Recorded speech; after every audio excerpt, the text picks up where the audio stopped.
नमस्कार दोस्तों, एक बार फिर से स्वागत है आप सभी का हमारे इस प्यारे से चैनल में। आज की इस वीडियो के अंदर हम बात करने जा रहे हैं स्कोडा गेम द चैलेंज नाम की इस एक तरह से सीरीज के सेक्शन 2 के बारे में, जो कि हमें देखने को बहुत जल्द मिलने वाला है। तो आज हम इसी पर बात करेंगे, पूरी इन्फॉर्मेशन आपको बताएंगे, इसके pre production, releasing, casting fact, detail update, पूरी इन्फॉर्मेशन मैं आपको बताने वाला हूँ। तो आप वीडियो को जरूर से लाइक कर दें, चैनल को सब्सक्राइब कर दें, आगे मैं आपको और डिटेल बताता हूँ। स्क्विड गेम द चैलेंज एक ब्रिटिश रियलिटी प्रतियोगिता टेलीविजन सीरीज है जो दक्षिण कोरियाई ड्रामा सीरीज स्क्विड गेम पर आधारित है। इस शो में 456 खिलाड़ी रियलिटी टीवी इतिहास में 20 गेम्स के बाद 1000 खिलाड़ियों के साथ दूसरा सबसे बड़ा कलाकार समूह 4.56 मिलियन अमेरिकी डॉलर के लिए प्रतिस्पर्धा करते हैं, जो रियलिटी टेलीविजन इतिहास का दूसरा सबसे बड़ा एकल नकद पुरस्कार है। नेटफ्लिक्स ओरिजिनल का निर्माण स्वतंत्र टेलीविजन प्रोडक्शन कंपनियों स्टूडियो लैम्बर्ट और गार्डन के बीच सहयोग के रूप में किया गया था, जिसमें स्टूडियो लैम्बर्ट यूके में भौतिक उत्पादन का नेतृत्व कर रहा था। एक शो के पहले 5 एपिसोड नेटफ्लिक्स पर 22 नवंबर 2023 को अंतर्राष्ट्रीय स्तर पर जारी किए गए थे। 2-3 एपिसोड 6 से 9 को 29 नवंबर को जारी किया गया था, जबकि एपिसोड 10 समापन 6 दिसंबर को जारी किया गया था। 4 यह शो अपनी रिलीज के बाद पहले 2 हफ्तों तक नेटफ्लिक्स की टॉप 10 अंग्रेजी भाषा के शो की सूची में नंबर 1 पर था। इसके पहले हफ्ते में इसे 20.5 मिलियन बार देखा गया, दूसरे हफ्ते में 11.4 मिलियन और तीसरे हफ्ते में 6.6 मिलियन बार। कुल मिलाकर पहले 21 दिनों में इसे 224 मिलियन घंटे से ज्यादा देखा गया। 5, 6, 7 पहले सीजन के फिनाले की रिलीज से पहले 6 दिसंबर 2023 को नेटफ्लिक्स ने दूसरे सीजन के आदेश की घोषणा की। 8-10 जुलाई 2025 को शो को तीसरे सीजन के लिए नवीनीकृत किया गया। 9 दूसरा सीजन 4 नवंबर 2025 को रिलीज होने वाला है। 10 एपिसोड पहले 5 22 नवंबर 2023 को रिलीज किए गए थे। 3 एपिसोड 6 से 9 29 नवंबर को रिलीज किए गए थे, जबकि एपिसोड 10, जो कि अंतिम एपिसोड है, 6 दिसंबर को रिलीज किया गया था। 4-11 नहीं शीर्षक मूल रिलीज तिथि 1 हरी बत्ती लाल बत्ती 22 नवंबर 2023। 456 खिलाड़ी 4.56 मिलियन अमेरिकी डॉलर करीब 3.6 मिलियन पाउंड जीतने के लिए प्रतिस्पर्धा करते हैं, जो रियलिटी प्रतियोगिता के इतिहास में सबसे बड़ा कास्ट और दूसरा सबसे बड़ा नकद पुरस्कार है। खिलाड़ी एलिमिनेटरी गेम्स और टेस्ट में भाग लेते हैं। 12 प्रारंभिक गतिविधि में पहले 2 राउंड में कई खिलाड़ियों को गोली उनकी वर्दी में डाई पैक लगने से बाहर कर दिया गया था। 13 फिर रेड लाइट ग्रीन लाइट नामक खेल में खिलाड़ियों के पास रोबोट लड़की द्वारा पकड़े बिना अखाड़ा पार करने के लिए 5 मिनट 14 थे। 259 खिलाड़ी बाहर हो गए। निर्णय परीक्षण में खेलों के बीच में गाजर छीलते समय 2 खिलाड़ियों को एक खिलाड़ी को बाहर करने का विकल्प दिया गया था। डालगोना खेल से पहले खिलाड़ियों को 4 पंक्तियों में खड़े होने के लिए कहा गया। प्रत्येक पंक्ति के एक खिलाड़ी से यह तय करने के लिए कहा गया कि किस समूह स्वयं सहित को 4 डालगोना आकृतियां, वृत्त, त्रिभुज, तारा और छाता दी जाएंगी।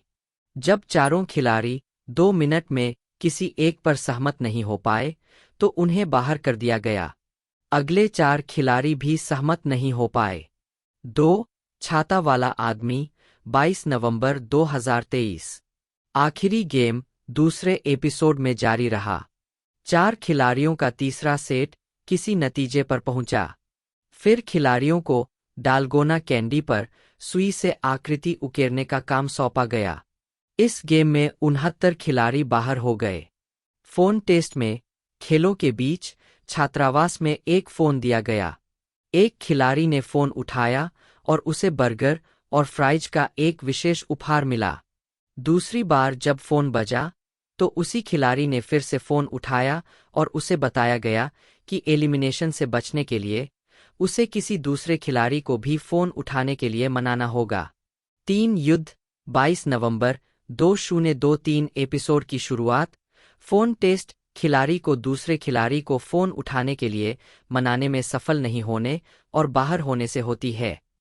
इस एपिसोड के खेल में खिलाड़ियों को 8 समान रूप से विभाजित टीमें बनाने का काम सौंपा गया था। फिर टीमों को अगला गेम खेलने के लिए एक अन्य टीम के खिलाफ मुकाबला करना था, जो बैटलशिप का एक प्रकार था। कप्तान और लेफ्टिनेंट की पहचान करने के बाद टीमों को एक गेम बोर्ड पर नावों को रखना था और खिलाड़ियों को नावों में बैठाना था।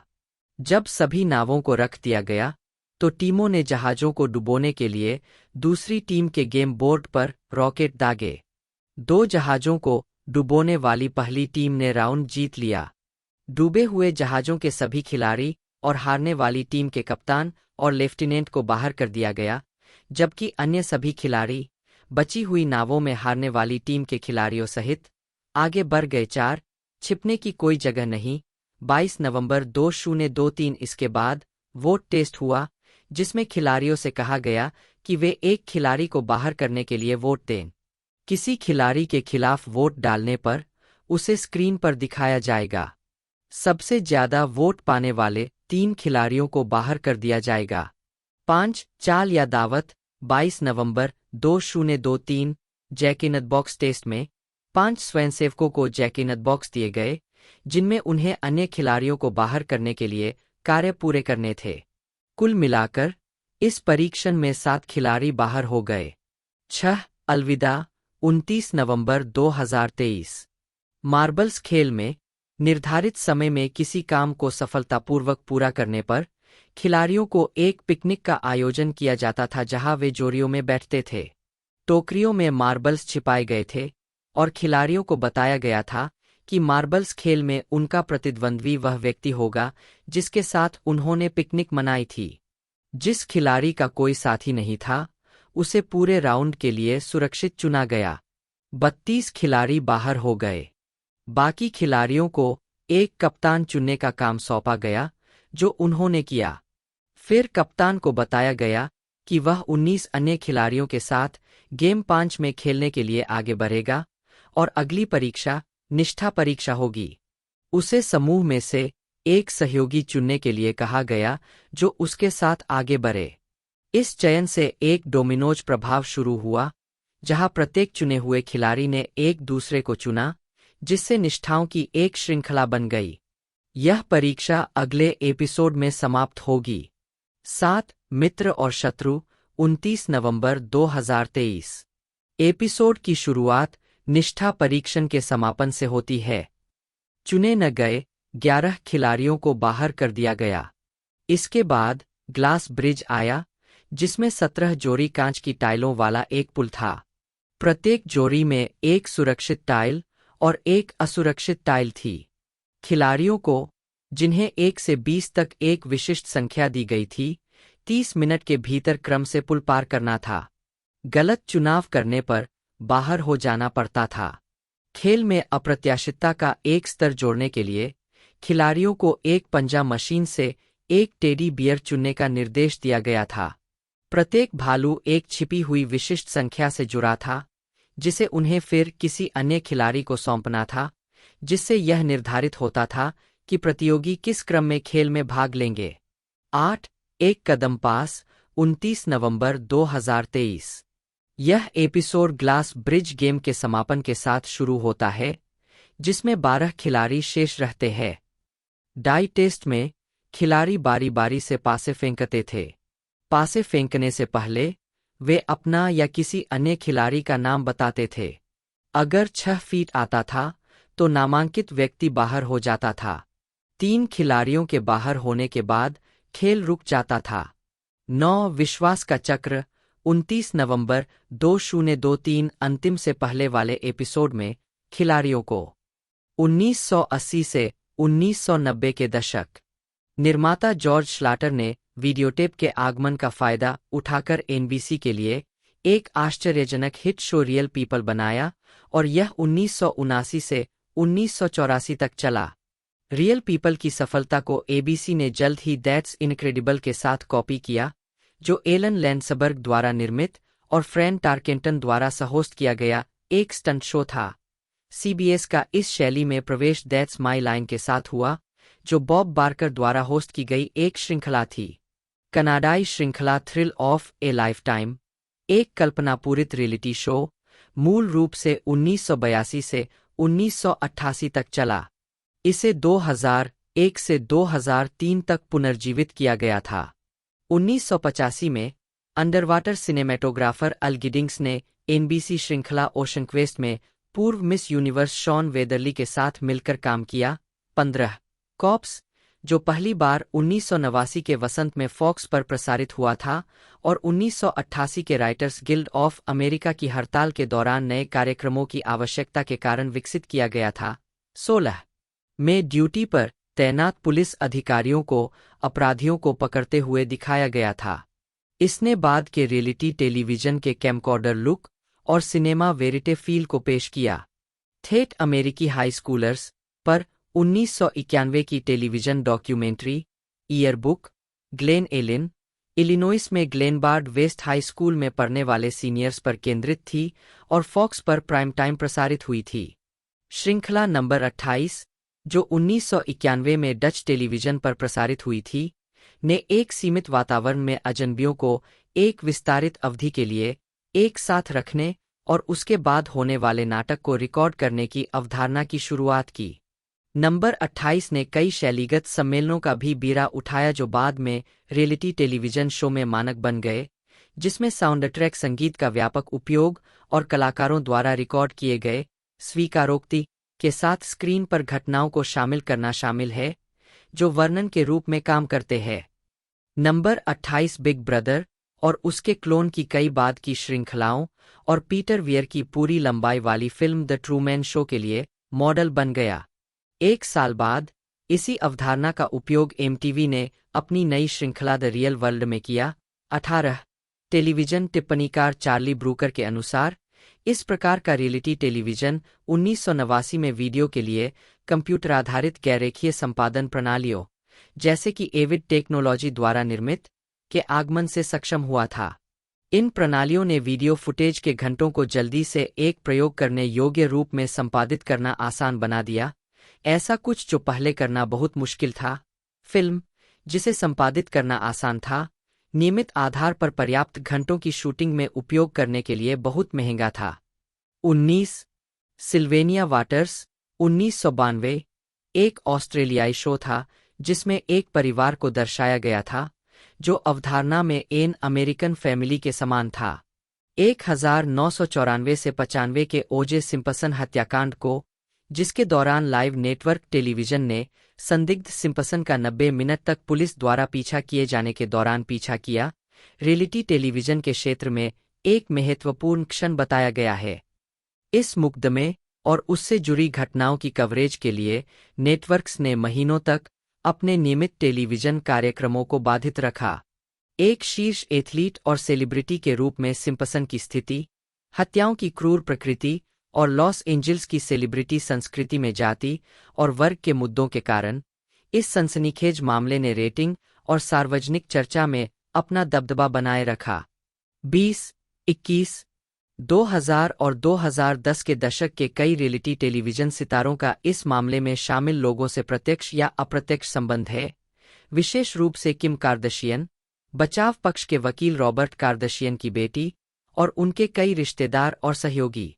22, 23 टेलीविजन निर्माता चार्ली पार्सन्स द्वारा निर्मित श्रृंखला एक्सपीडिशन रॉबिन्सन, जो पहली बार 1997 में स्वीडन में प्रसारित हुई थी और बाद में इसे सर्वाइवर के रूप में कई अन्य देशों में निर्मित किया गया था, ने प्रतियोगिता और उन्मूलन के विचार को नंबर 28 बटा रियल वर्ल्ड टेम्पलेट में जोड़ा।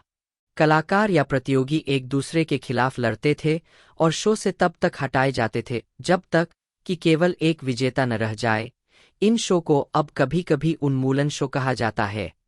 चेंजिंग रूम्स, एक कार्यक्रम जो 1996 में यूके में शुरू हुआ, उसने जोड़ों को एक दूसरे के घरों को फिर से सजाते हुए दिखाया और यह आत्मसुधार या बदलाव की थीम वाला पहला उद्धरण वांछित रियलिटी शो था। डेटिंग रियलिटी शो स्ट्रीटमेट का प्रीमियर 1998 में यूके में हुआ था। मूल श्रृंखला की निर्माण टीम ने बाद में लोकप्रिय रियलिटी शो स्ट्रिक्टली कम डांसिंग, लोकेशन लोकेशन लोकेशन और संशोधित मास्टरशेफ जैसे शो बनाए। उद्धरण वांछित 1980 और 1990 के दशक भी ऐसे समय थे जब टैब्लॉइड टॉक शो ज्यादा लोकप्रिय हुए। इनमें से कई में एक ही तरह के असामान्य या बेकार मेहमान शामिल होते थे जो बाद में रियलिटी शो के कलाकारों के रूप में लोकप्रिय हो गए। उद्धरण वांछित -2000 सदी के मोड़ पर रियलिटी टेलीविजन दुनिया भर में लोकप्रिय हो गया। Survivor reality television television programming की एक शैली है जो कथित रूप से अलिखित वास्तविक जीवन की स्थितियों को दस्तावेज करती है, जिसमें अक्सर पेशेवर अभिनेताओं के बजाय आम लोग अभिनय करते हैं। रियलिटी टेलीविजन 1990 के दशक की शुरुआत में द रियल वर्ल्ड जैसे शो के साथ एक अलग शैली के रूप में उभरा। फिर 2000 के दशक की शुरुआत में सर्वाइवर, आइडल और बिग ब्रदर श्रृंखला की सफलता के साथ प्रमुखता हासिल की, जो सभी वैश्विक फ्रेंचाइजी बन गए। एक रियलिटी टेलीविजन शो को कन्फेशनल के साथ मिलाया जाता है, लघु साक्षात्कार खंड जिसमें कलाकार सदस्य स्क्रीन पर दिखाए जा रहे घटनाओं के लिए प्रतिबिंबित करते हैं या संदर्भ प्रदान करते हैं। यह अमेरिकी रियलिटी टेलीविजन में सबसे अधिक देखा जाता है। प्रतियोगिता आधारित रियलिटी शो में आमतौर पर प्रतिभागियों का क्रमिक उन्मूलन होता है। वृत्तचित्र, टेलीविजन समाचार, खेल टेलीविजन, टॉक शो और पारंपरिक गेम शो आमतौर पर रियलिटी टेलीविजन के रूप में वर्गीकृत नहीं होते हैं। रियलिटी टेलीविजन के उछाल से पहले के कुछ टेलीविजन कार्यक्रमों को पूर्वव्यापी रूप से रियलिटी टेलीविजन के रूप में वर्गीकृत किया गया है, जिनमें छिपे हुए कैमरे वाले शो, प्रतिभा खोज शो, आम लोगों पर आधारित वृत्तचित्र श्रृंखलाएं, उच्च अवधारणा वाले गेम शो, गृह सुधार शो और वास्तविक जीवन के मामलों और मुद्दों पर आधारित अदालती शो शामिल है। रियलिटी टेलीविजन को अपनी लोकप्रियता में वृद्धि के बाद से ही कड़ी आलोचनाओं का सामना करना पड़ा है। आलोचकों का तर्क है कि प्रतिभागियों को कृत्रिम परिस्थितियों में डालकर, उन्हें व्यवहार के बारे में प्रशिक्षित करके, समय से पहले कहानी गढ़कर, दृश्यों का मंचन करके और भ्रामक तरीकों से फुटेज को संपादित करके रियलिटी टेलीविजन शो वास्तविकता को सही ढंग से नहीं दर्शाते हैं। कुछ शो पर पसंदीदा या कमजोर प्रतियोगी को जिताने के लिए हेराफेरी करने का आरोप लगाया गया है। रियलिटी टेलीविजन शो की अन्य आलोचनाओं में यह भी शामिल है कि वे प्रतिभागियों को अपमानित या शोषित करते हैं। वे या तो प्रतिभाहीन लोगों या कुख्यात हस्तियों या दोनों को स्टार बना देते हैं, और वे अश्लीलता को ग्लैमराइज करते हैं।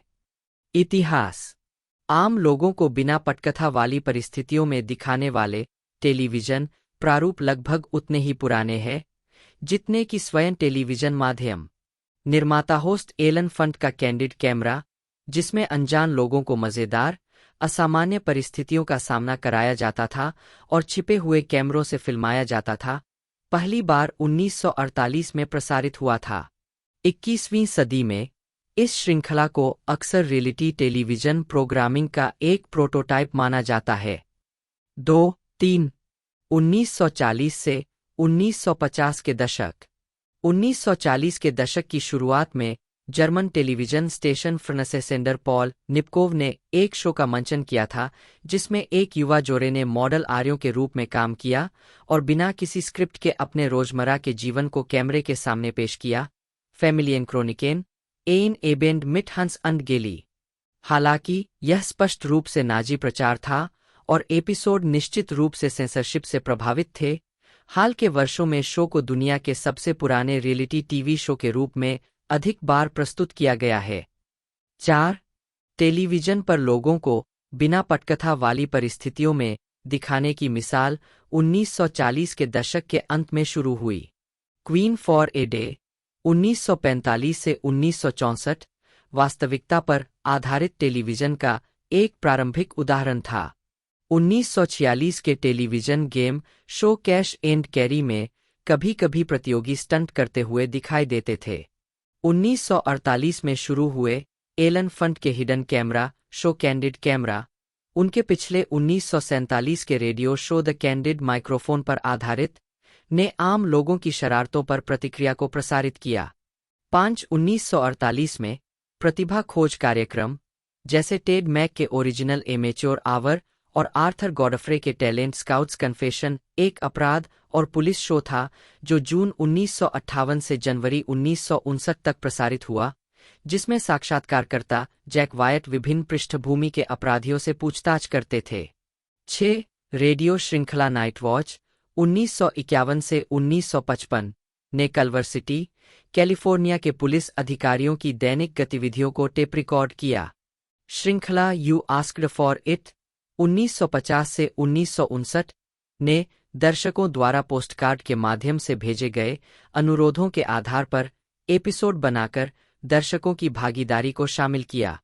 1960 से 1970 के दशक 1964 में यूनाइटेड किंगडम में पहली बार प्रसारित ग्रेनेडा टेलीविजन वृत्तचित्र 7 अप ने समाज के एक व्यापक वर्ग से 14 साधारण 7 वर्षीय बच्चों के साथ साक्षात्कार प्रसारित किए और रोजमर्रा की जिंदगी के प्रति उनकी प्रतिक्रियाओं के बारे में पूछताछ की। हर 7 साल में फिल्म निर्माता माइकल एप्टेड ने मध्यवर्ती अवधि के दौरान उन्हीं व्यक्तियों के जीवन का दस्तावेजीकरण करते हुए एक नई फिल्म बनाई। अप सीरीज शीर्षक से एपिसोड में 7+7, 21 अप आदि शामिल थे। यह अभी भी जारी है। बिना किसी स्क्रिप्टेड प्लॉट के स्पष्ट साक्षात्कारों की एक श्रृंखला के रूप में संरचित, फिल्में यह बताती है कि प्रतिभागियों ने शिक्षा, करियर, विवाह और परिवार जैसे व्यक्तिगत मील के पत्थर कैसे पार किए। समय के साथ निरंतर सार्वजनिक ध्यान के कारण प्रतिभागी ब्रिटिश संस्कृति में उल्लेखनीय व्यक्ति बन गए। श्रृंखला द अमेरिकन स्पोर्ट्समैन, जो संयुक्त राज्य अमेरिका में एबीसी पर 1965 से 1986 तक चली, 8-9 में आमतौर पर एक या एक से अधिक मशहूर हस्तियां और कभी-कभी उनके परिवार के सदस्य एक कैमरा क्रू के साथ बाहरी साहसिक कार्य पर जाते थे, जैसे कि शिकार, मछली पकड़ना, लंबी पैदल यात्रा, स्कूबा डाइविंग, रॉक क्लाइंबिंग, वन्यजीव फोटोग्राफी, घुड़सवारी, रेस कार ड्राइविंग और इसी तरह, जिसके परिणामस्वरूप अधिकांश कार्रवाई और संवाद अलिखित होते थे, केवल कथन को छोड़कर। 1966 की direct cinema film Chelsea Girls में एंडी वारहोल ने बिना किसी निर्देश के कई परिचितों को फिल्माया। Radio Times guide to film 2007 ने कहा कि यह फिल्म रियलिटी टेलीविजन के लिए जिम्मेदार है। 10. 1969 में British rock group the Beatles पर रिकॉर्डिंग सत्रों के दौरान 1 महीने तक फिल्में बनाई गईं, जो बाद में उनका एल्बम लेट इट बी बना और अगले साल इसी नाम की फिल्म रिलीज हुई। 2021 में निर्देशक पीटर जैक्सन ने द बीटल्स गेट बैक नामक 8 घंटे की 3 एपिसोड की एक टेलीविजन सीरीज बनाई। 11. लाउड परिवार, अग्रणी पीबीएस श्रृंखला एन अमेरिकन फैमिली का विषय। फिल्मांकन के दौरान माता-पिता ने तलाक लेने का फैसला किया और बेटा लांस ऊपरदाय समलैंगिक होने की बात सामने आई। 1973 की पीबीएस की 12 भागों वाली श्रृंखला एन अमेरिकन फैमिली में एक एकल परिवार 1971 में फिल्माया गया को तलाक के दौर से गुजरते हुए दिखाया गया था। बाद के कई रियलिटी शो के विपरीत, यह उद्देश्य और शैली में कमोबेश वृत्तचित्र जैसा था। 1974 में रीडिंग के मजदूर वर्ग के विल्किंस परिवार पर आधारित एक समकक्ष कार्यक्रम द फैमिली यूके में बनाया गया था। 12. आधुनिक रियलिटी टेलीविजन के अन्य अग्रदूत 1970 के दशक के Chuck Barris, The Dating Game, The Newlywed Game और द गोंग शो थे, जिनमें से सभी में ऐसे प्रतिभागी थे जो एक टेलीविजन प्रतियोगिता में अपनी निजता और सम्मान का कुछ त्याग करने के लिए उत्सुक थे। 13. 1976 से 1980 की BBC series the big time में किसी क्षेत्र, खाना पकाना, कॉमेडी, फुटबॉल आदि के एक अलग शौकिया कलाकार को। एक्सपीडिशन रॉबिन्सन का प्रसारण स्वीडन में 1997 में, जबकि बिग ब्रदर का नीदरलैंड में 1999 में हुआ। सर्वाइवर का अमेरिकी संस्करण 2000 में प्रसारित होना शुरू हुआ और इसे बड़ी सफलता मिली। बिग ब्रदर फ्रेंचाइजी विशेष रूप से एक बड़ी सफलता रही और इसे टेलीविजन और सेलिब्रिटी की स्थिति को बदलने का श्रेय दिया जाता है। 24 वर्ष 2000 में फ्रेंचाइजी का नीदरलैंड से कई अन्य देशों में विस्तार हुआ और उसी वर्ष एंडेमोल, बिग ब्रदर के पीछे की डच टीवी कंपनी, को स्पेनिश निगम टेलीफोनिका ने एक बड़ी रकम में खरीद लिया। 25 संयुक्त राज्य अमेरिका में रियलिटी टेलीविजन कार्यक्रमों को दर्शकों की संख्या में अस्थायी गिरावट का सामना करना पड़ा, विशेष रूप से 11 सितंबर के आतंकवादी हमलों के बाद, जिससे कुछ मनोरंजन उद्योग के स्तंभकारों ने अनुमान लगाया कि यह शैली एक अस्थायी सनक थी जो अपना काम कर चुकी थी। 26 कम रेटिंग से पीड़ित रियलिटी शो में द अमेजिंग रेस, हालांकि शो ने बाद में सुधार किया है और अपने 37वें संस्करण में है। लॉस्ट इसी नाम के बेहतर प्रसिद्ध धारावाहिक नाटक से संबंधित नहीं, और द मोल, जो अन्य देशों में सफल रहा, शामिल है। 27 लेकिन गर शो सर्वाइवर लचीला रहा, जिसने 2001-02 में रेटिंग का नेतृत्व किया। 28 दूसरी ओर अमेरिकन आइडल, जिसने 2002 में शुरुआत की, आइडल ने अमेरिकी टेलीविजन रेटिंग में नंबर 1 रैंक पर सबसे लंबे समय तक कब्जा बनाए रखा है। 2003 से 2004 से 2010 से 2011 के टेलीविजन सत्रों तक लगातार 8 वर्षों तक समग्र दर्शक संख्या में अन्य सभी प्राइम टाइम कार्यक्रमों और अन्य टेलीविजन श्रृंखलाओं पर हावी रहा है। एक और चलन रियलिटी टीवी को सामाजिक इतिहास के पहलू से जोड़ने का था, जिसमें आमतौर पर प्रतियोगियों को अलग-अलग समयावधियों में वापस ले जाया जाता था, ताकि यह देखा जा सके कि आधुनिक तकनीक के बिना मिलेनियल्स कैसे काम चलाएंगे। इसके उदाहरणों में the 1900 house, bad leads army और दैट विल टीच एम शामिल है। इनके अलावा पुरातत्वविदों और इतिहासकारों की एक श्रृंखला भी थी जो विभिन्न ऐतिहासिक कालखंडों में एक फार्म चलाते थे, जिनमें सबसे उल्लेखनीय विक्टोरियन फार्म था। Dutch media tycoon John de Mol Junior, जिन्होंने reality television franchise Big Brother, Fear Factor और द वॉयस आदि का निर्माण किया। अंतर्राष्ट्रीय स्तर पर 1990 के दशक के अंत और 2000 के दशक में बनाए गए कई शो को वैश्विक स्तर पर बड़ी सफलता मिली है।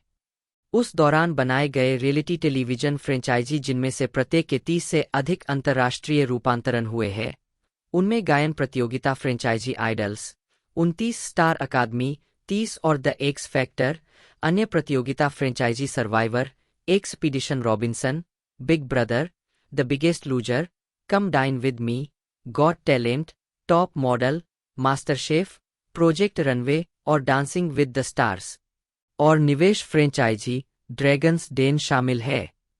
उसी अवधि के कई रियलिटी गेम शो को और भी बड़ी सफलता मिली है, जिनमें डील और No Deal, Who Wants to Be a Millionaire और वीकेस्ट लिंक शामिल है। इनमें से 4 को छोड़कर बाकी सभी franchise, Top Model, Project Runway, the Biggest Loser और ड्रैगन्स डेन, ब्रिटिश निर्माताओं या डच प्रोडक्शन कंपनी एंडेमोल द्वारा बनाए गए थे।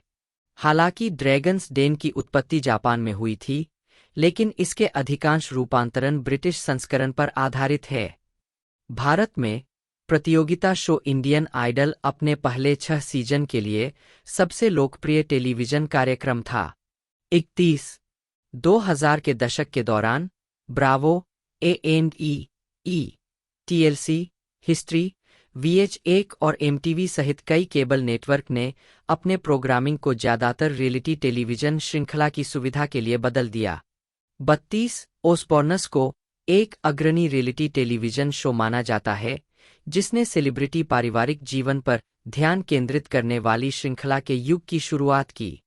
33-34 इसके अलावा उस समय के आसपास 3 केबल चैनल शुरू किए गए थे जो विशेष रूप से रियलिटी टेलीविजन के लिए समर्पित थे।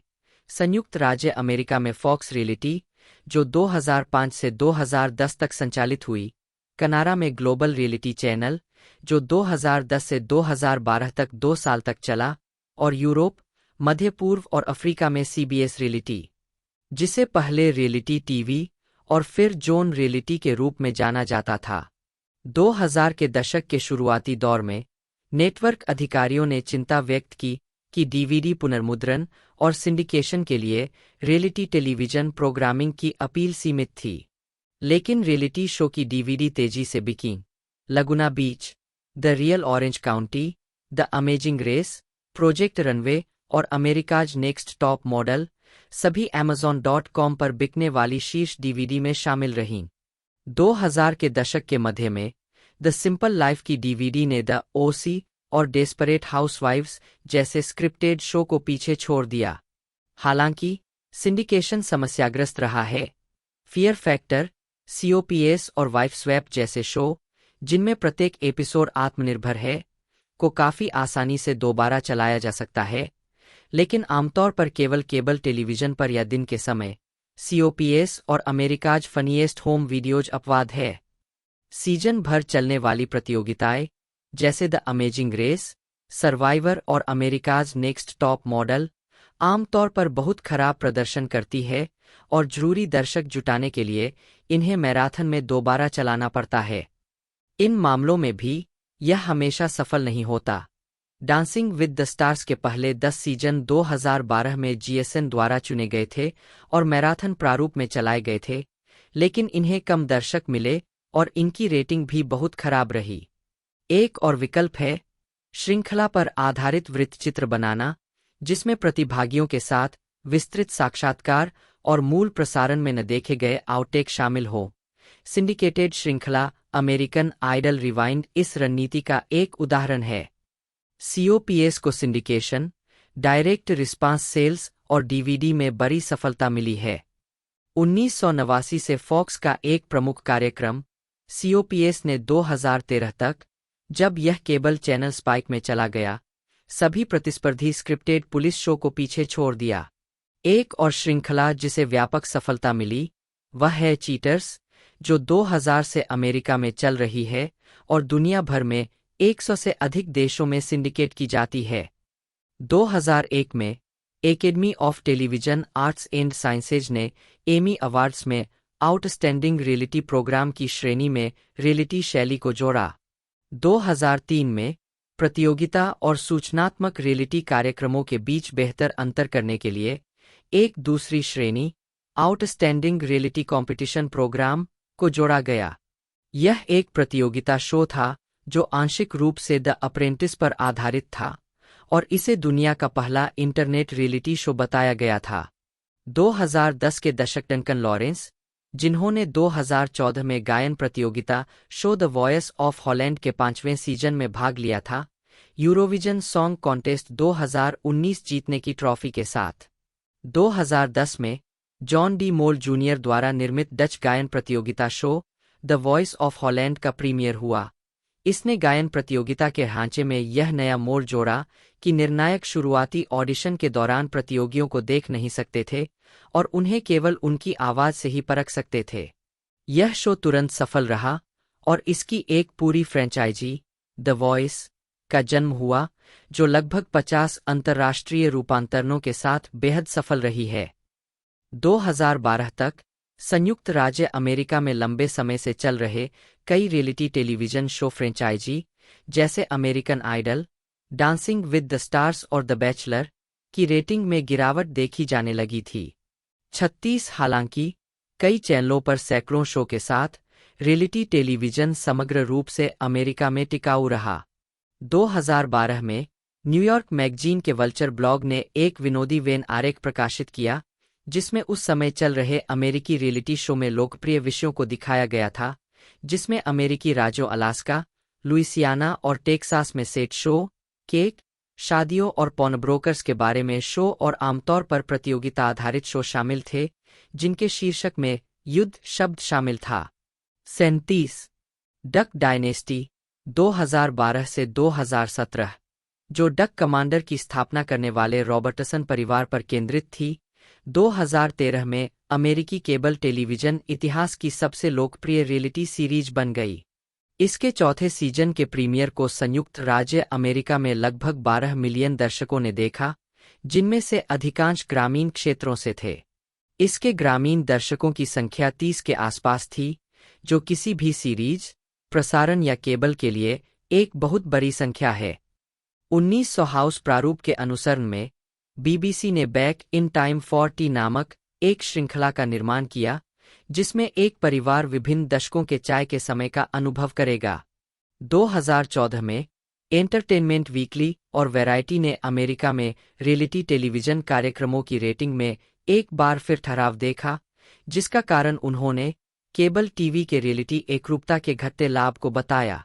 उन्होंने बताया कि ब्रावो और ई सहित कई रियलिटी कार्यक्रम दिखाने वाले नेटवर्क अपने पहले स्क्रिप्टेड शो शुरू कर रहे थे और एएमसी सहित अन्य आगे रियलिटी कार्यक्रम शुरू करने की योजना छोड़ रहे थे। हालांकि उन्होंने स्पष्ट किया कि यह शैली समग्र रूप से कहीं नहीं जा रही है। 38-39 2010 के दशक के अंत में रियलिटी टीवी की रेटिंग और मुनाफे में गिरावट जारी रही। 40 दक्षिण कोरियाई प्रतियोगिता show I Can See Your voice, जिसका प्रीमियर 2015 में हुआ था, ने अतिथि जजों को यह अनुमान लगाने का प्रयास करते हुए दिखाया कि प्रतियोगियों के समूह में से कौन गा सकता है और कौन नहीं, बिना उन्हें गाते हुए सुने। शो सफल रहा और कई नकलची पैदा हुए, विशेष रूप से कई महीनों बाद king of mask singer. King of mask singer एक अधिक पारंपरिक गायन प्रतियोगिता शो था, लेकिन इस जुर्री के साथ कि प्रतियोगी सेलिब्रिटी थे, जो तब तक नकाबपोश रहे जब तक उन्हें शो से हटा नहीं दिया गया, जिससे प्रतियोगिता में अनुमान लगाने का एक तत्व जुड़ गया। 41 दोनों शो ने क्रमशः सफल अंतर्राष्ट्रीय franchise I Can See Your Voice और मास्कड सिंगर को जन्म दिया। मास्कड सिंगर विशेष रूप से लोकप्रिय रहा है। 42 दोनों फ्रेंचाइजी की सफलता ने अनुमान के आधार पर रियलिटी प्रतियोगिताओं की अन्य विश्व स्तर पर सिंडिकेटेड फ्रेंचाइजी को जन्म दिया है, जैसे गेम ऑफ टैलेंट्स, जो 2019 में स्पेन में शुरू हुआ, और द मास्क्ड डांसर, जो 2020 में संयुक्त राज्य अमेरिका में शुरू हुआ। 43 इस दशक के दौरान विशेषज्ञ कौशलाधारित टीवी प्रतियोगिताएं लोकप्रिय हो गईं, जिनमें the Great British Bake, Lego Masters, the Great British सिलाई बी और फोर्ज्ड इन फायर जैसे कार्यक्रम दिखाए गए। 2020 के दशक 2020 में सभी शैलियों में टेलीविजन विकास को कोविड-19 महामारी द्वारा प्रभावित किया गया था, जिसने कई रियलिटी प्रतियोगिता श्रृंखलाओं को उत्पादन को निलंबित करने के लिए मजबूर किया और कुछ मामलों में पहले से चल रही प्रतियोगिता को कम कर दिया, जैसे कि बिग ब्रदर के कनाडाई और मलयालम संस्करण। 44, 45, 46 जब तक कि स्थानीय अधिकारियों द्वारा अनुमोदित उचित स्वास्थ्य और सुरक्षा प्रोटोकॉल के साथ उत्पादन फिर से शुरू नहीं हो सकता। 47, 48 अपने तेज बदलाव के समय के कारण अमेरिकी नेटवर्क ने अपने शेड्यूल में अंतराल को भरने के लिए रियलिटी सीरीज और अन्य अनस्क्रिप्टेड सामग्री उनके ग्रीष्मकालीन लाइनअप से विलंबित सहित का उपयोग किया, जबकि स्क्रिप्टेड प्रोग्रामिंग का उत्पादन फिर से शुरू हुआ। 49, 50 इसी समय रियलिटी टेलीविजन व्यापक प्लेटफॉर्म बदलावों और दर्शकों के बदलते व्यवहार के जवाब में विकसित होता रहा। नेटफ्लिक्स, अमेज़न प्राइम वीडियो और मैक्स, पूर्व में एचबीओ मैक्स, जैसी स्ट्रीमिंग सेवाओं के उदय ने रियलिटी प्रारूपों की एक नई लहर को जन्म दिया, जिसमें लव इज़ ब्लाइंड 2020 वर्तमान और टू हॉट टू हैंडल 2020 वर्तमान जैसे डेटिंग शो, द सर्कल 2020 वर्तमान जैसी प्रतिस्पर्धी श्रृंखला और दुबई ब्लिंग 2022 वर्तमान जैसे डॉक्यूसोप शामिल है। 51, 52 टिकटॉक जैसे शॉर्टफॉर्म प्लेटफॉर्म ने भी पारंपरिक रियलिटी प्रोग्रामिंग को प्रभावित किया। कई नए शो ने वायरल चुनौतियों और सोशल मीडिया इंटरैक्शन को अपने प्रारूपों में एकीकृत किया। 53, 54 वैश्विक अनिश्चितता के दौर में पलायनवाद और रचनात्मकता की मांग ने नेटवर्क और स्ट्रीमिंग प्लेटफार्मों को अधिक प्रयोगात्मक और शैली सम्मिश्रण प्रारूपों में निवेश करने के लिए प्रेरित किया। 55 अंतर्राष्ट्रीय स्तर पर गैरपश्चिमी रियलिटी कंटेंट में भी उछाल आया, जिसने वैश्विक स्तर पर लोकप्रियता हासिल की, खासकर दक्षिण कोरिया, जापान और भारत में। सिंगल्स इन्फर्नो, दक्षिण कोरिया 2021 वर्तमान, फिजिकल 100, दक्षिण कोरिया 2023 वर्तमान, इंडियन मैचमेकिंग, भारत अमेरिका 2020 वर्तमान जैसे शो ने प्रतिस्पर्धा, रोमांस और सांस्कृतिक तत्वों का ऐसा मिश्रण दिखाया जिसने नेटफ्लिक्स जैसे प्लेटफॉर्म के माध्यम से दुनिया भर के दर्शकों को प्रभावित किया। 56, 57, 58 उपशैलियों। रियलिटी टेलीविजन शो को विभिन्न उपशैलियों में वर्गीकृत करने के कई प्रयास किए गए हैं। 2006 के एक अध्ययन में 6 उपशैलियां प्रस्तावित की गई: रोमांस, अपराध, सूचनात्मक, वास्तविकता नाटक, प्रतियोगिता या खेल और प्रतिभा। 2007 के एक अध्ययन में 5 उपशैलियां प्रस्तावित की गई: infotainment, docusoap, lifestyle, reality game show और लाइफस्टाइल प्रयोग कार्यक्रम। 2009 के एक अध्ययन में 8 उपशैलियों का प्रस्ताव दिया गया: गेम डॉक्स, डेटिंग कार्यक्रम, मेकओवर कार्यक्रम, डॉक्यूसोप, प्रतिभा प्रतियोगिताएं, अदालती कार्यक्रम, रियलिटी सिटकॉम और अन्य कार्यक्रमों के सेलिब्रिटी रूपांतर। 61 एक अन्य वर्गीकरण रियलिटी टेलीविजन को 2 प्रकारों में विभाजित करता है: वे शो जो वास्तविक जीवन का दस्तावेजीकरण करने का दावा करते हैं और वे शो जो प्रतिभागियों को नई परिस्थितियों में रखते हैं।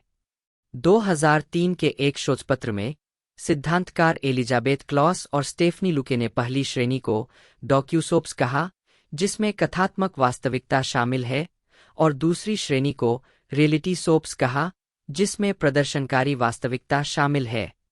62 2014 से प्राइम टाइम एमी अवार्ड्स ने एक समान वर्गीकरण का उपयोग किया है, जिसमें असंरचित वास्तविकता और संरचित वास्तविकता कार्यक्रमों के लिए अलग-अलग पुरस्कार है। साथ ही रियलिटी प्रतियोगिता कार्यक्रमों के लिए एक तीसरा पुरस्कार भी है। वृत्तचित्र शैली।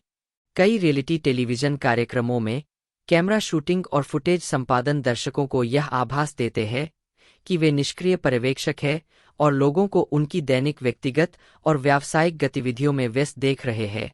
फिल्मांकन की इस शैली को कभी-कभी फ्लाई ऑन द वॉल, अवलोकनात्मक वृत्तचित्र या तथ्यात्मक टेलीविजन कहा जाता है। कहानी के और डॉक्यूड्रामा।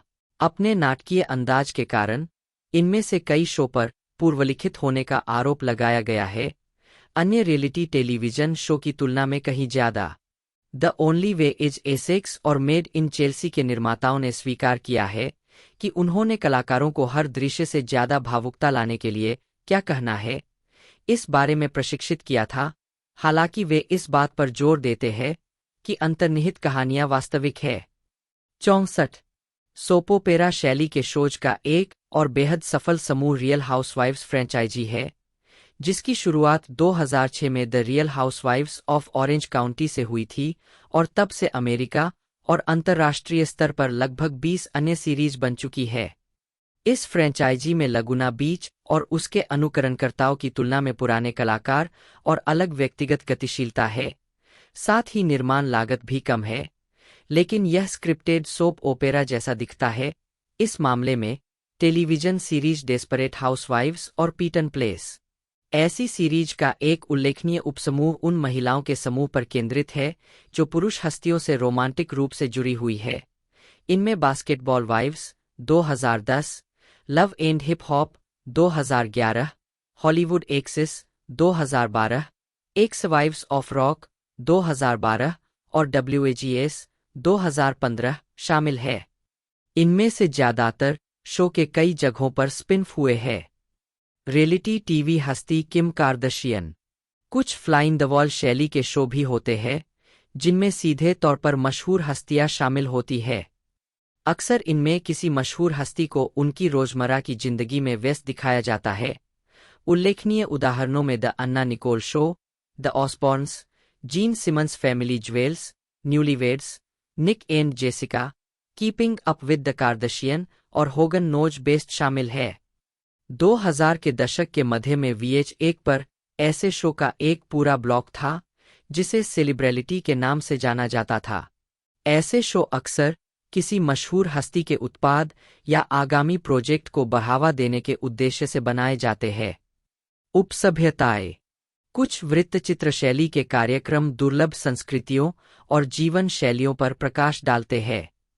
इसका एक उदाहरण विकलांग लोगों 65 या असामान्य शारीरिक परिस्थितियों वाले लोगों के बारे में कार्यक्रम है, जैसे अमेरिकी श्रृंखला पुश गर्ल्स और लिटिल पीपल, बिग वर्ल्ड और ब्रिटिश कार्यक्रम Beyond Boundaries, Britain's Missing Top Model, The Undateables और सेवन ड्वार्व्स। एक और उदाहरण जातीय या धार्मिक अल्पसंख्यकों के जीवन को दर्शाने वाले शो है। उदाहरणों में ऑल अमेरिकन मुस्लिम, लेबनानी अमेरिकी मुसलमान, शाहस ऑफ सनसेट, समृद्ध फारसी अमेरिकी, सिस्टर वाइव्स, मॉर्मन से अलग हुए एक समूह के बहुविवाही, Breaking Amish and Amish Mafia, The Amish और बिग फैट जिप्सी वेडिंग्स और उसके उपोत्पाद रोमानी लोग शामिल है। रियल हाउसवाइव्स फ्रेंचाइजी सामाजिक रूप से मेहनती शहरी और उपनगरीय गृहिणियों के जीवन की एक झलक पेश करती है। कई शो धन और विशिष्ट उपभोग पर केंद्रित है, जिनमें प्लेटिनम वेडिंग्स और माई सुपर स्वीट 16 शामिल है, जिनमें धनी माता-पिता द्वारा आयोजित किए गए बड़े पैमाने पर वयस्कता के उत्सवों को दर्शाया गया है।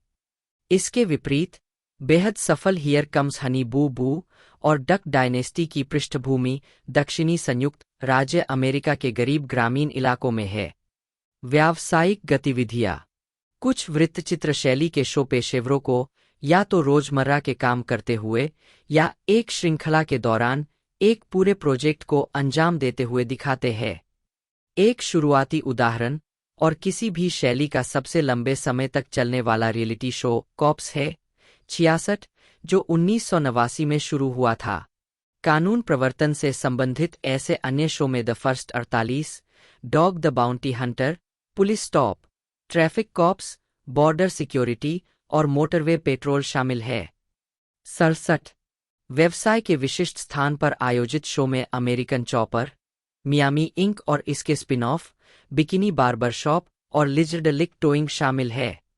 ऐसे शो जिनमें एक ही गैर व्यावसायिक स्थान पर काम करने वाले लोगों को दिखाया जाता है, उनमें एयरपोर्ट और बॉन्डी रेस्क्यू शामिल है। ऐसे शो जिनमें एक ही तरह के काम करने वाले लोगों को दिखाया जाता है, जो कभी-कभी एक दूसरे के साथ प्रतिस्पर्धा करते हैं, उनमें deadliest catch, ice road truckers और $1 मिलियन लिस्टिंग लॉस एंजल्स और इसके स्पिन ऑफ शामिल है। वित्तीय लेनदेन और मूल्यांकन। पेशेवर गतिविधियों के बारे में शो का एक उल्लेखनीय उपसमूह वह है जिसमें पेशेवर लोग मोलभाव करते हैं और वित्तीय लेनदेन में संलग्न होते हैं, अक्सर अनोखी या दुर्लभ वस्तुओं के लिए जिनके मूल्य का पहले मूल्यांकन किया जाना चाहिए। ऐसे दो शो, जिनमें से दोनों ने कई स्पिन ऑफ शो को जन्म दिया है, पॉन स्टार्स, मोहरे की दुकानों के बारे में, और अमेरिकन पिकर है। अन्य शो ऐसे वित्तीय लेनदेन पर आधारित होते हुए भी अपने मुख्य कलाकारों के व्यक्तिगत और पेशेवर जीवन के तत्वों को भी दिखाते हैं। इन शो में हार्डकोर पॉर्न और कॉमिक बुक मैन शामिल है। ऐसे शो का कुछ पूर्ववर्ती ब्रिटिश श्रृंखला एंटिक्स रोड शो है, 68, जिसका प्रसारण 1979 में शुरू हुआ और तब से इसके कई अंतर्राष्ट्रीय संस्करण आ चुके हैं। हालांकि उस शो में केवल मूल्यांकन शामिल है और इसमें सौदेबाजी या अन्य नाटकीय तत्व शामिल नहीं है। विशेष रहने का वातावरण। कुछ वृत्तचित्र शैली के कार्यक्रमों में कलाकारों को, जो ज्यादातर मामलों में पहले एक दूसरे को नहीं जानते थे, मंचीय जीवंत वातावरण में रखा जाता है। द रियल वर्ल्ड इस प्रारूप का जनक था। लगभग हर दूसरे ऐसे कार्यक्रम में कलाकारों को विशिष्ट चुनौतियां या बाधाएं पार करने के लिए दी जाती है। रोड रूल्स, जो पहली बार 1995 में द रियल वर्ल्ड के स्पिन-ऑफ के रूप में प्रसारित हुआ, ने एक ऐसा शो ढांचा तैयार किया जहां कलाकार पुरस्कारों के लिए विभिन्न देशों की यात्रा करते थे और चुनौतियां पूरी करते थे। उद्धरण वांछित। बिग ब्रदर शायद दुनिया में इस प्रकार का सबसे प्रसिद्ध कार्यक्रम है, जिसके लगभग 50 अंतर्राष्ट्रीय संस्करण तैयार किए गए हैं। इस श्रेणी के अन्य शो, जैसे द 1900 हाउस और लैड्स आर्मी, ऐतिहासिक पुनःअभिनय को शामिल करते हैं, जिसमें कलाकार एक विशिष्ट समय और स्थान के लोगों के रूप में रहते और काम करते हैं। 2001 के टेम्पटेशन आइलैंड ने जोड़ों की एक दूसरे के प्रति प्रतिबद्धता का परीक्षण करने के लिए कई जोड़ों को एकल लोगों से घिरे एक द्वीप पर रखकर कुछ कुख्याति प्राप्त की। चैलेंज में प्रतियोगी एक विदेशी निवास में एक साथ रहते हैं और यह 30 से अधिक सीजन से चल रहा है। प्रत्येक सीजन का प्रारूप बदलता है। हालांकि श्रृंखला का मुख्य आधार एक दैनिक चुनौती, नामांकन प्रक्रिया और उन्मूलन दौर को शामिल करता है।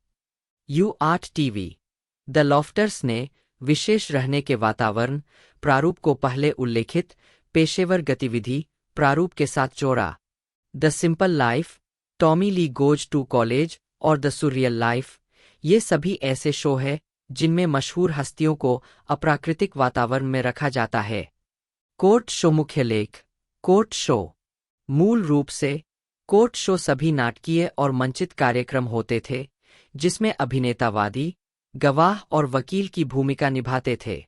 ये मामले या तो वास्तविक जीवन के मामलों का पुनः अभिनय होते थे या पूरी तरह से काल्पनिक मामले होते थे। मंचित कोर्टरूम ड्रामा के उदाहरणों में Famous Jury Trials, Your Witness और डिवोर्स कोर्ट के पहले दो युग है।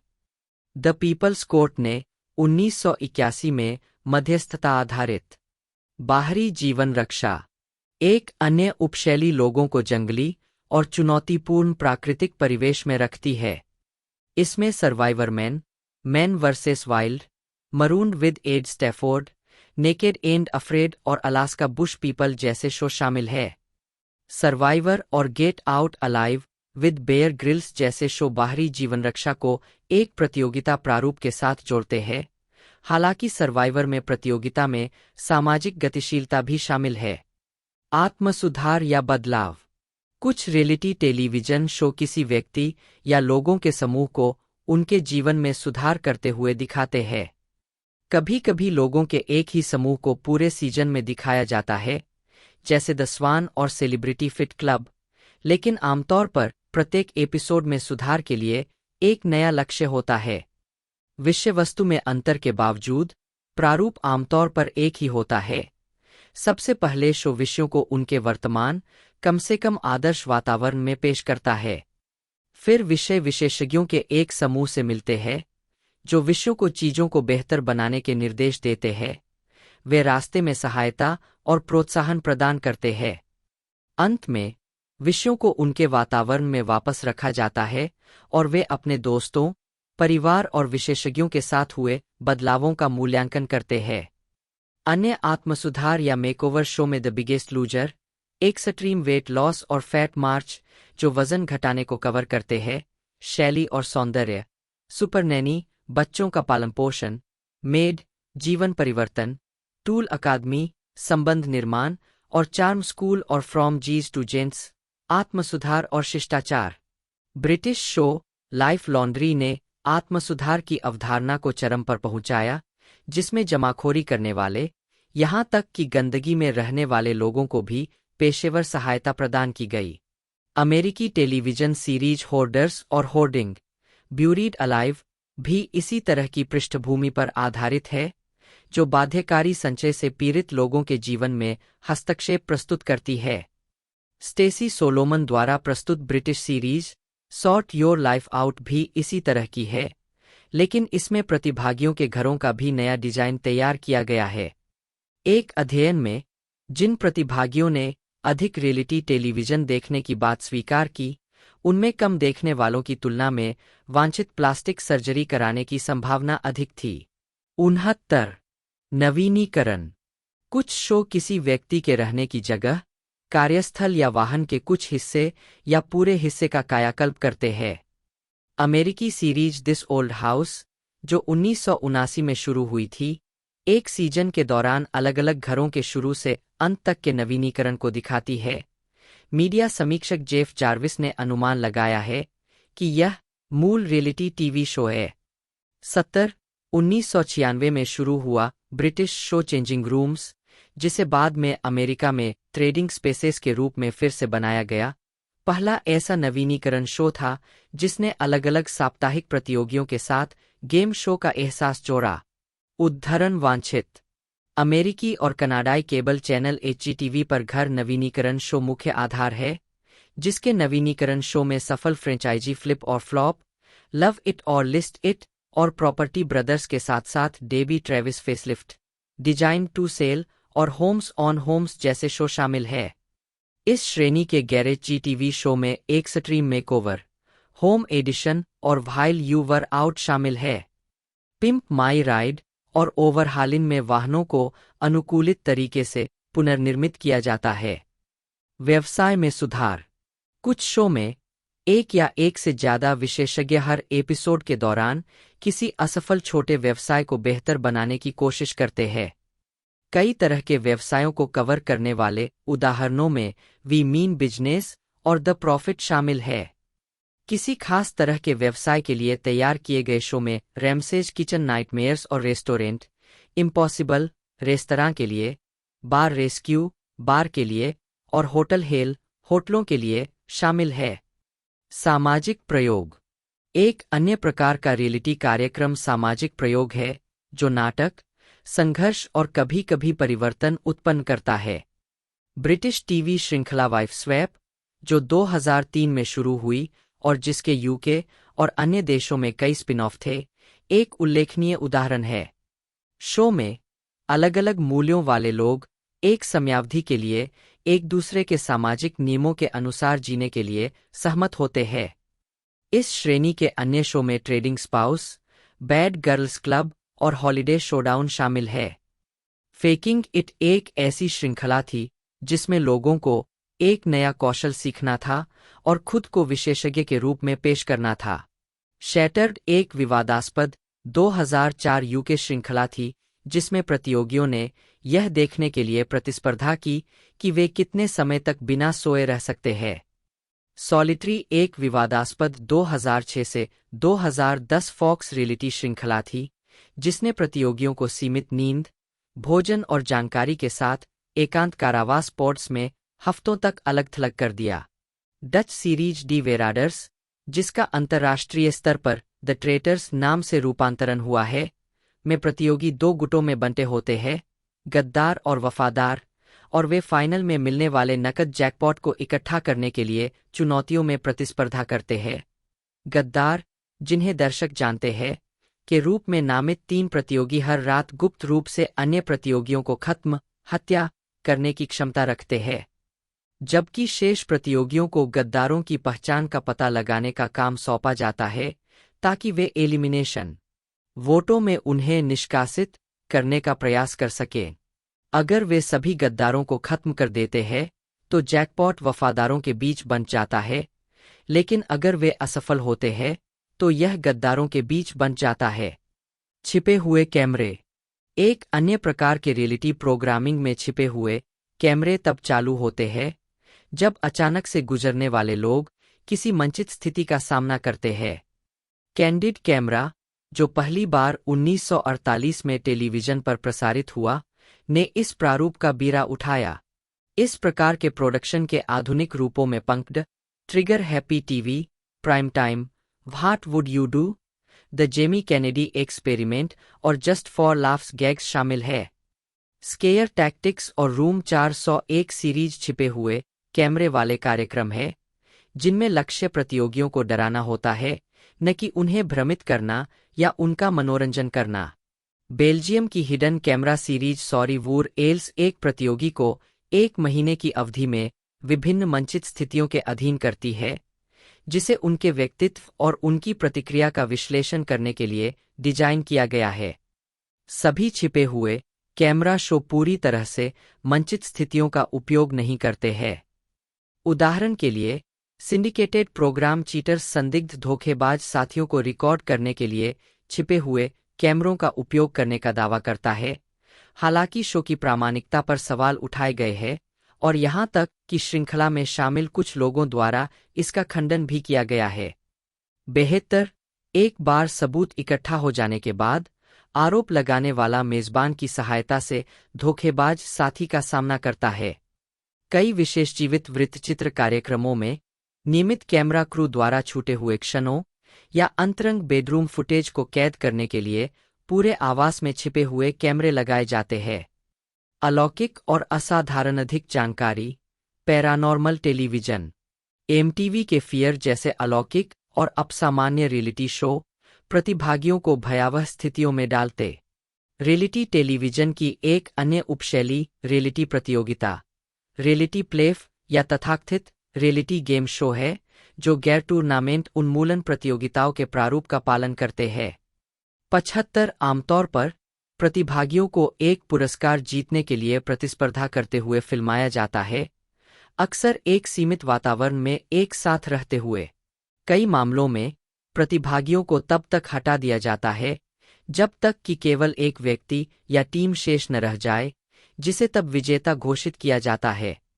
आमतौर पर यह प्रतिभागियों को एक-एक करके या कभी-कभी एक समय में 2 शामिल प्रतियोगियों की संख्या और किसी दिए गए सीजन की लंबाई के कारण एक एपिसोडिक ट्विस्ट के रूप में या तो अस्वीकृति मतदान के माध्यम से या सबसे लोकप्रिय जीतने के लिए वोट करके किया जाता है। वोटिंग देखने वाले दर्शकों, शो के अपने प्रतिभागियों, जजों के पैनल या तीनों के कुछ संयोजन द्वारा की जाती है। रियलिटी प्रतियोगिता शो का एक प्रसिद्ध उदाहरण वैश्विक स्तर पर प्रसारित बिग ब्रदर है, जिसमें कलाकार एक ही घर में साथ रहते हैं और प्रतिभागियों को नियमित अंतराल पर या तो दर्शक या अमेरिकी संस्करण में प्रतिभागी स्वयं हटा देते हैं। इस बात पर अभी भी मतभेद है कि क्या Idol series, Got Talent series और Dancing with the Stars series जैसे प्रतिभा खोज शो वास्तव में रियलिटी टेलीविजन है या स्टार सर्च जैसे शो के नए अवतार है। हालांकि इन शो में पारंपरिक प्रतिभा खोज शामिल है, फिर भी ये शो हर एपिसोड में एक या एक से अधिक प्रतियोगियों को हटाने की रियलिटी प्रतियोगिता परंपराओं का पालन करते हैं, जनता को वोट देने की अनुमति देते हैं कि किसे हटाया जाए और प्रदर्शनों के बीच-बीच में वीडियो क्लिप दिखाते हैं जिनमें प्रतियोगियों की पिछली कहानियां, प्रतियोगिता के बारे में उनके विचार, उनके पूर्वाभ्यास और पर्दे के पीछे के बेपरवाह पल दिखाए जाते हैं। इसके अतिरिक्त प्रतियोगियों और निर्णायकों के बीच काफी हद तक बिना स्क्रिप्ट वाली बातचीत भी दिखाई जाती है। American prime time Emmy awards ने अमेरिकन आइडल और डांसिंग विद द स्टार्स दोनों को उत्कृष्ट रियलिटी कॉम्पिटिशन प्रोग्राम एमी के लिए नामांकित किया है। गेम शो जैसे Weakest Link, Who Wants to Be a Millionaire, American Gladiators और डील और नो डील, जो 2000 के दशक में लोकप्रिय थे, वे भी एक ग्रे क्षेत्र में आते हैं, पारंपरिक गेम शो की तरह, जैसे द प्राइस इज राइट, जेपार्डी। कार्रवाई एक संलग्न टेलीविजन स्टूडियो में थोड़े समय के लिए होती है, हालांकि उनके पास उच्च उत्पादन मूल्य, अधिक नाटकीय पृष्ठभूमि संगीत और पारंपरिक शो की तुलना में उच्च दाव होते हैं। या तो प्रतियोगियों को शारीरिक खतरे में डालकर या बड़े नकद पुरस्कार की पेशकश के माध्यम से किया जाता है। इसके अलावा प्रतियोगियों और मेजबानों के बीच अधिक बातचीत होती है और कुछ मामलों में वे रियलिटी शैली के प्रतियोगी प्रतियोगिता या उन्मूलन की सुविधा भी देते हैं।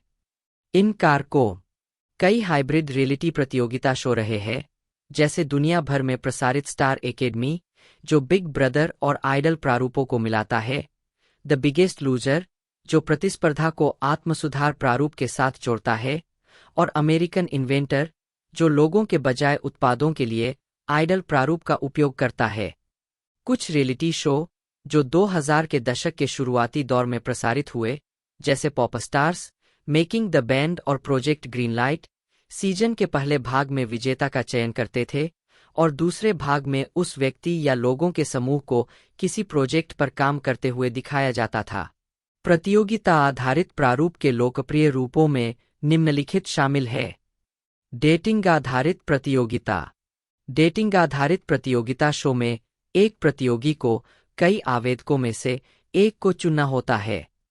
या तो एक एपिसोड या पूरे सीजन के दौरान आवेदकों को तब तक के लिए हटा दिया जाता है जब तक कि केवल प्रतियोगी और अंतिम आवेदक ही शेष न रह जाए।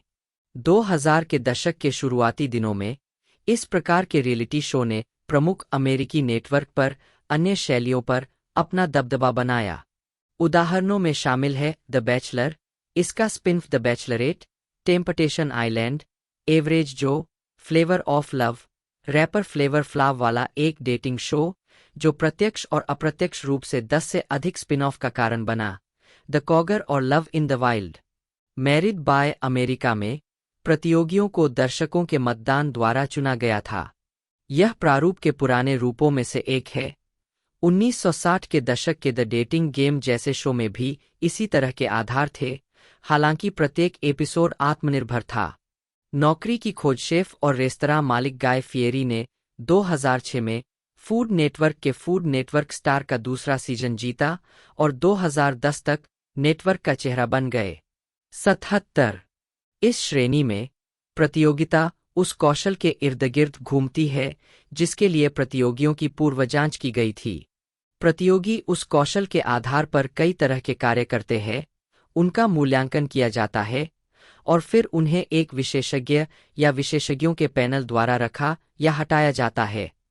शो को आमतौर पर किसी प्रकार की नौकरी की खोज के रूप में प्रस्तुत किया जाता है, जिसमें विजेता के लिए पुरस्कार में उस प्रकार का काम करने का अनुबंध और एक अज्ञात वेतन शामिल होता है।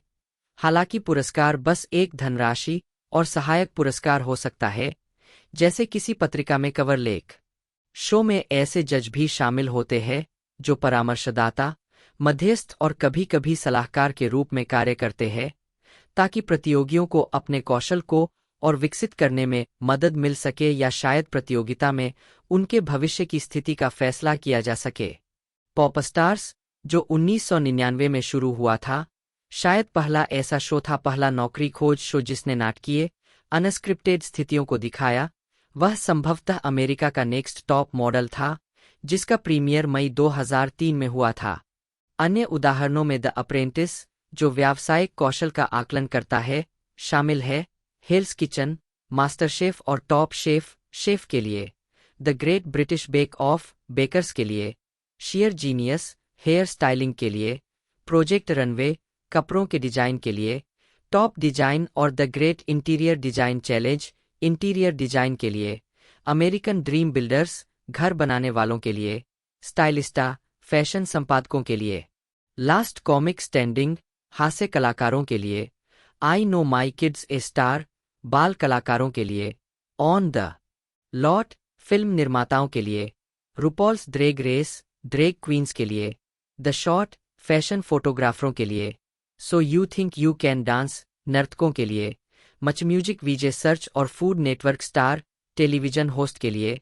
ड्रीम जॉब, स्पोर्ट्स कास्टरों के लिए। अमेरिकन कैंडिडेट, महत्वाकांक्षी राजनेताओं के लिए। वर्क ऑफ आर्ट, कलाकारों के लिए। फेस ऑफ, कृत्रिम मेकअप कलाकारों के लिए। इंक मास्टर और बेस्ट इंक, टैटू कलाकारों के लिए। प्लैटिनम हिट, गीतकारों के लिए। टॉप शॉट, निशानेबाजों के लिए और द टेस्टर, गेम परीक्षकों के लिए। एक उल्लेखनीय उपसमूह, जो लगभग 2005 से 2012 तक लोकप्रिय रहा, में ऐसे शो शामिल थे जिनमें विजेता को किसी ज्ञात फिल्म, टेलीविजन शो, संगीत या प्रदर्शन समूह में एक विशिष्ट भूमिका मिलती है। उदाहरणों में स्क्रीम क्वींस, जहां पुरस्कार 100 फिल्म श्रृंखला में एक भूमिका थी। The Glee project, television show Glee में एक भूमिका के लिए। और how do you solve a problem like Maria, संगीत द साउंड ऑफ म्यूजिक के पुनरुद्धार में मुख्य भूमिका शामिल है। इस तरह के शो के लिए सबसे चरम पुरस्कार शायद पहले ऐसे शो में से एक रहा होगा, 2005 का रॉक स्टार, INXS, जहां विजेता रॉक बैंड INXS का प्रमुख गायक बन गया। जेडी फॉर्च्यून, जिसने शो जीता, 2011 तक INXS का प्रमुख गायक रहा। कुछ शो मशहूर हस्तियों के साथ भी यही प्रारूप अपनाते हैं। इस मामले में विजेता से यह उम्मीद नहीं की जाती कि वह इसी तरह काम करता रहेगा और पुरस्कार राशि अक्सर दान में चली जाती है। ऐसे सबसे लोकप्रिय show dancing with the Stars और डांसिंग ऑन आइस फ्रेंचाइजी रहे हैं। सेलिब्रिटी प्रतियोगिता कार्यक्रमों के अन्य उदाहरणों में डेडलाइन, सेलेब्राकाडाब्रा और सेलिब्रिटी अप्रेंटिस शामिल है। प्रति एपिसोड अलग-अलग प्रतियोगी। कुछ नौकरी संबंधी प्रतियोगिता कार्यक्रमों में हर एपिसोड में अलग-अलग प्रतियोगी प्रतिस्पर्धा करते हैं और इस प्रकार वे गेम शो से ज्यादा मिलते जुलते हैं। हालांकि प्रतियोगियों द्वारा दी गई स्वीकारोक्ति टिप्पणी उन्हें एक रियलिटी टीवी का रूप देती है। 1993 से 1999 की जापानी खाना पकाने की प्रतियोगिता आयरन शेफ को एक प्रारंभिक उदाहरण माना जा सकता है।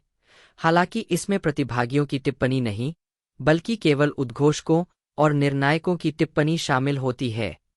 हर एपिसोड में अलग-अलग प्रतियोगियों वाले खाना पकाने की प्रतियोगिता शो, जिन्हें रियलिटी शो माना जाता है, उनमें Chopped, Come Dine with Me और नेल्ड इट फ्रेंचाइजी के साथ साथ कपकेक वॉर्स, कटथ्रोट किचन और गाइस ग्रोसरी गेम्स शामिल है।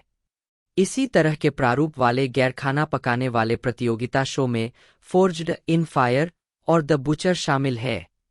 रोग प्रतिरोधक क्षमता रियलिटी प्रतियोगिता शो द्वारा अग्रणी और अद्वितीय एक अवधारणा प्रतिरक्षा का विचार है, जिसमें एक प्रतियोगी अगली बार शो से बाहर होने पर छूट पाने का अधिकार जीत सकता है।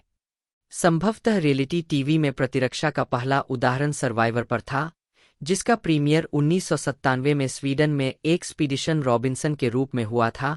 अमेरिकी संस्करण शीर्षक सर्वाइवर के 2000 में प्रीमियर होने के बाद अंतर्राष्ट्रीय स्तर पर प्रसिद्धि प्राप्त करने से पहले उस शो में प्रतिरक्षा के आसपास जटिल नियम है। एक खिलाड़ी इसे चुनौतियों को जीतकर प्राप्त कर सकता है, या तो जनजातीय चरण में एक टीम के रूप में या विलय चरण में व्यक्तिगत रूप से, या हाल के रियलिटी शीर्षक की अक्सर गलत होने के कारण आलोचना की जाती है, क्योंकि यह दावा किया जाता है कि इस शैली में अक्सर पूर्वनिर्धारित पटकथा, जिसमें सॉफ्ट स्क्रिप्टिंग नामक एक प्रथा भी शामिल है, अभिनय पर्दे के पीछे के क्रू द्वारा विपरीत परिस्थितियों और नाटकीयता की विशिष्ट परिस्थितियां बनाने के लिए उकसाना और भ्रामक संपादन जैसे तत्व शामिल होते हैं। इसे अक्सर बिना कागज की पटकथा के रूप में वर्णित किया गया है।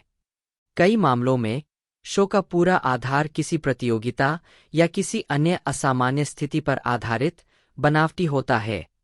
कुछ शो पर ज्यादा आकर्षक टेलीविजन बनाने के लिए बनावटीपन का इस्तेमाल करने का आरोप लगाया गया है, जैसे कि पहले से सोची समझी कहानी बनाना और कुछ मामलों में प्रतिभागियों को संवादों की पंक्तियां देना, केवल प्रतिभागियों के सबसे विचित्र व्यवहार पर ध्यान केंद्रित करना और संपादन और रीशूटिंग के जरिए घटनाओं में फेरबदल करना।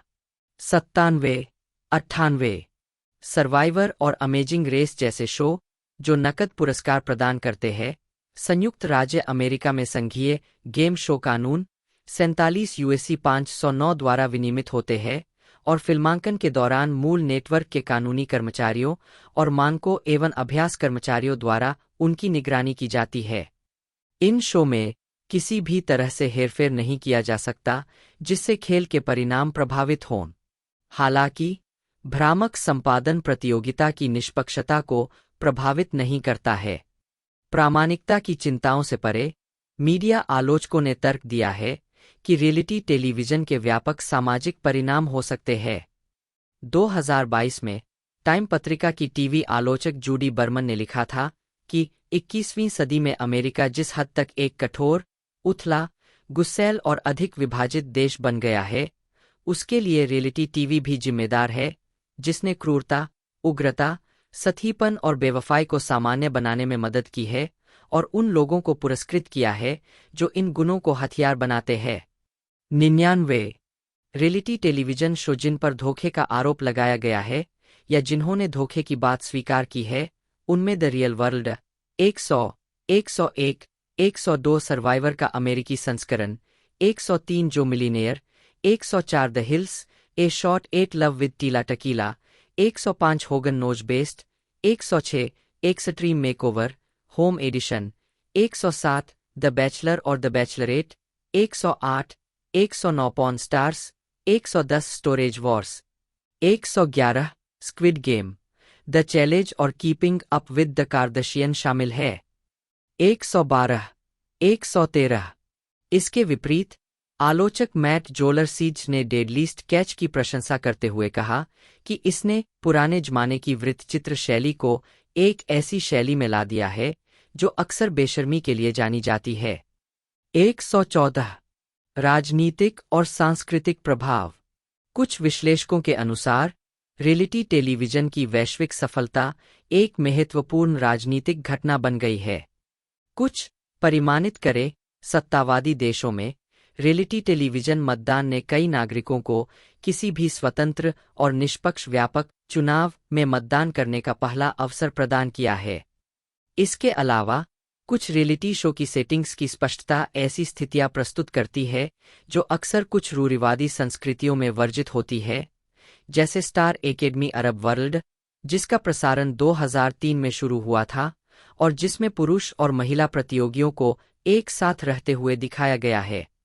115 बिग ब्रदर के पैनरब संस्करण को 2004 में सार्वजनिक आक्रोश और सड़क पर विरोध प्रदर्शनों के बाद 2 सप्ताह से भी कम समय के प्रसारण के बाद रद्द कर दिया गया था। 116 2004 में पत्रकार मैट लाबाश ने इन दोनों मुद्दों पर ध्यान देते हुए लिखा था कि मध्य पूर्व में छोटे अमेरिका के विकास की सबसे अच्छी उम्मीद अर्बनिर्मित रियलिटी टीवी हो सकती है। 117 2007 में अबू धाबी टीवी ने मिलियंस पोएट का प्रसारण शुरू किया, जो पॉप आइडल शैली की वोटिंग और एलिमिनेशन वाला शो था, लेकिन अरबी कविता के लेखन और भाषण के लिए। यह शो अरब देशों में लगभग 18 मिलियन दर्शकों के साथ लोकप्रिय हुआ। 118 आंशिक रूप से क्योंकि यह रियलिटी टेलीविजन के उत्साह को पारंपरिक, सांस्कृतिक रूप से प्रासंगिक विषय के साथ जोड़ने में सक्षम था। 119 हालांकि अप्रैल 2010 में यह शो राजनीतिक विवाद का विषय भी बन गया, जब 43 वर्षीय महिला सऊदी प्रतियोगी हिसा हिलाल ने अपने देश के मुस्लिम मौलवियों की आलोचना करते हुए एक कविता पढ़ी। 120 आलोचकों और जनता दोनों ने हिलाल की कविता पर अनुकूल प्रतिक्रिया व्यक्त की। उन्होंने पूरी प्रतियोगिता में निर्णायकों से सर्वोच्च अंक प्राप्त किए और कुल मिलाकर तीसरे स्थान पर रहीं। 118 भारत में 2007 की गर्मियों में इंडियन आइडल के तीसरे सीजन की कवरेज सांस्कृतिक और सामाजिक-आर्थिक बाधाओं के टूटने पर केंद्रित थी, क्योंकि जनता शो के शीर्ष 2 प्रतियोगियों के इर्द-गिर्द एकजुट हो गई थी। 31 चीनी गायन प्रतियोगिता सुपर गर्ल पॉप आइडल की एक स्थानीय नकल को भी इसके राजनीतिक और सांस्कृतिक प्रभाव के लिए किसके द्वारा उद्धृत किया गया है। 121 शो के 2005 सीजन के समापन के बाद लगभग 400 मिलियन लोगों के दर्शक और 8 मिलियन टेक्स्ट मैसेज वोट आए। राज्य द्वारा संचालित अंग्रेजी भाषा के अखबार बीजिंग टुडे ने फ्रंट पेज की हेडलाइन चलाई, क्या सुपर गर्ल लोकतंत्र के लिए एक ताकत है।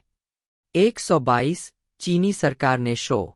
तो दोस्तों इस सीरीज की स्टार्टिंग 2023 में 22 नवंबर को की गई थी। उसके बाद हमें अब सेक्शन 2 इसका देखने को मिल रहा है, जो कि एक तरह से 8 एपिसोड टोटल हमें इसमें देखने को मिलने वाले हैं, जो कि अच्छी खासी लेंथ के रहने वाले हैं। बाकी मैंने पूरी इन्फॉर्मेशन आपको बताई दी है। वीडियो आपको अच्छी लगती है तो वीडियो को लाइक कीजिएगा, चैनल को सब्सक्राइब कीजिएगा, बेल आइकन दबा कर चाल पर सेट कर दीजिएगा। तो आज की इस वीडियो में इतना ही, मिलता है दोस्तों अगले वीडियो में।